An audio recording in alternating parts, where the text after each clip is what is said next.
doing? What now? How should I know? Dude, you said you killed a bear. I was being theatrical! In the most dramatic marshmallow ceremony ever! Oh, you mean the one where the player who lost the game for their team ends up going home? Just like pretty much every campfire ceremony? Bridget is not present for the challenge briefing.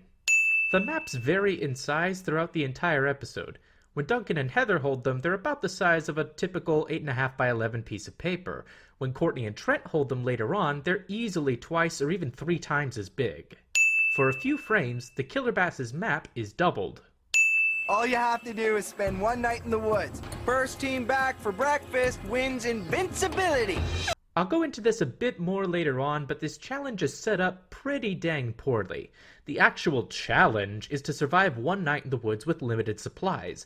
The winner, however, is chosen based on which team gets back to camp earliest, something which shouldn't be at all affected by their survival skills. It'd be much more fitting for the victor to be chosen based on how well they performed during the campout, otherwise it's just padding. Here we see Heather navigating her team to their campsite with the map still folded. In this shot, Gwen is walking downhill and looks to be quite some distance in front of Trent, but in the very next shot the ground is level and he's right behind her. I am a CIT! Duncan seems to have wandered off from the rest of the group. Katie and Sadie are so in sync with each other that in this confessional, they briefly swap voices. We even got the chicken pox together. Oh my gosh, that was so fun. It was so nice to have someone to scratch all your little scabs. I know, right? 9 people, 2 sleeping bags. Have you ever noticed that all trees look the same? Explain to me how this tent is supposed to hold 9 people. Well, that's pretty unfair. The Gophers had their tent set up for them when they arrived, but the Bass had to pitch theirs. Also, the Gopher emblem shows up here in a scene featuring the Bass. You pitch a tent like a guy. Gotta love that single cricket with impeccable comedic timing. Courtney seems awfully complacent at the mention of rabbit stew. I would think she'd be a bit pickier with that sort of thing. This is my new pet. I'm calling him Bunny. Well, this is my new dog. I'm going to name him Dog. Has anyone seen Tweedledum and Tweedleidiot? That's another good point. Even for unexperienced campers like these, taking head counts during long hikes should be common sense. Face it, donkey, we're lost. We can't be lost. We followed the king's instructions exactly. What did he say? Head to the deepest, darkest part of the woods. Aye. Past the sinister trees with those scary-looking branches. Check. Yeah, and there's that bush that's shaped like Shirley Bassey. We passed that bush 3 times already. I will demonstrate for you my abilities in the art of self-levitation. Well, looks like some producer got their kid to draw the storyboards. I tell you, he was 10 feet high if he was a foot! I don't think he said anything. Bam! One shot was all it took to fell the great beast. It was a good death. If by good death you mean you impeded on his territory and then killed him, then yeah. There's no way you took down a 10-foot bear. I would have to agree, since the typical sizes of bears tend to cap at about 9 feet, with a 10-foot-long bear being an extremely rare abnormality. Unless we're talking about polar bears, but I highly doubt that. Duncan makes his hook prop disappear. Canada plays host to a number of different species of bear. Of those, the only species native to southern Ontario, where Total Drama Island takes place, is the North American black bear. Unfortunately, however, the bears in this show are much closer in appearance to a brown bear.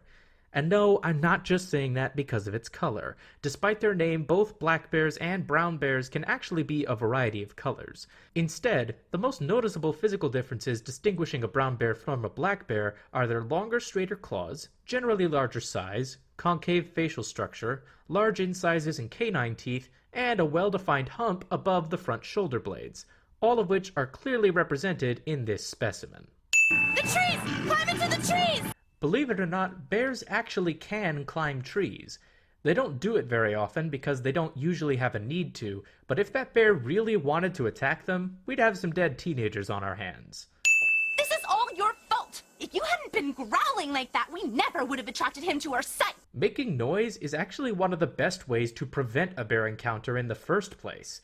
Bears are solitary animals and usually not that aggressive, so they'll tend to avoid loud noises rather than be attracted to them. It's probably already eaten While there are definitely some rare cases of people being eaten by bears, their diets usually consist of fish, rodents, and a variety of plants.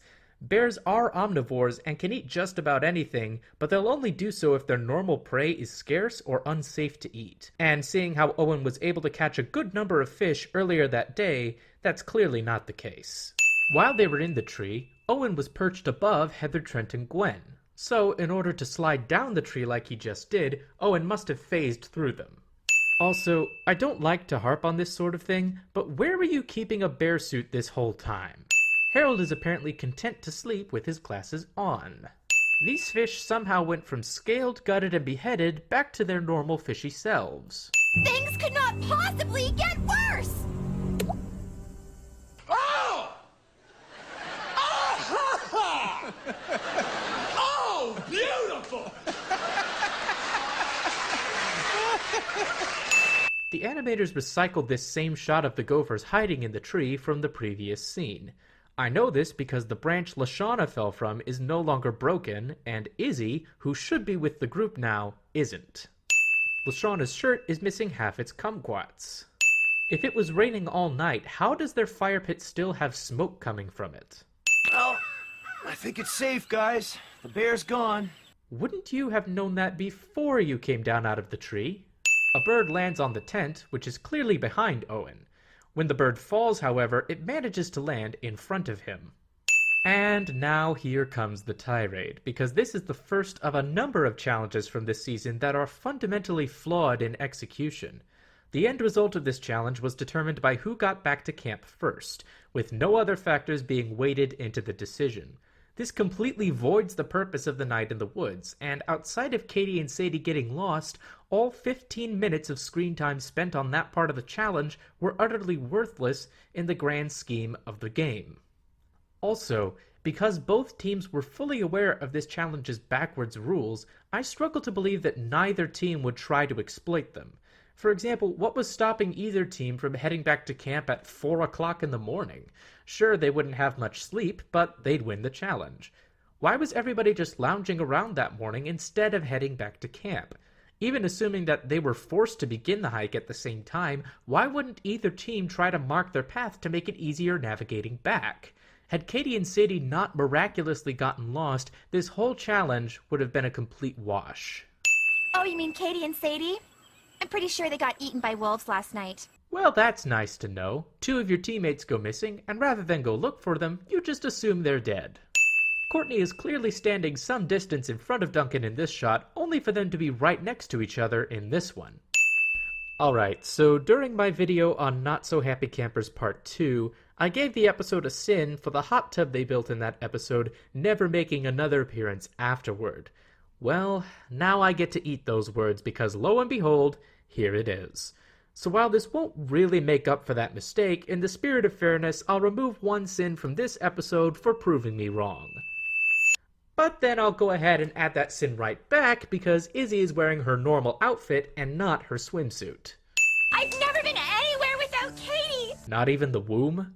Get out of here, Cody. You're not a bass.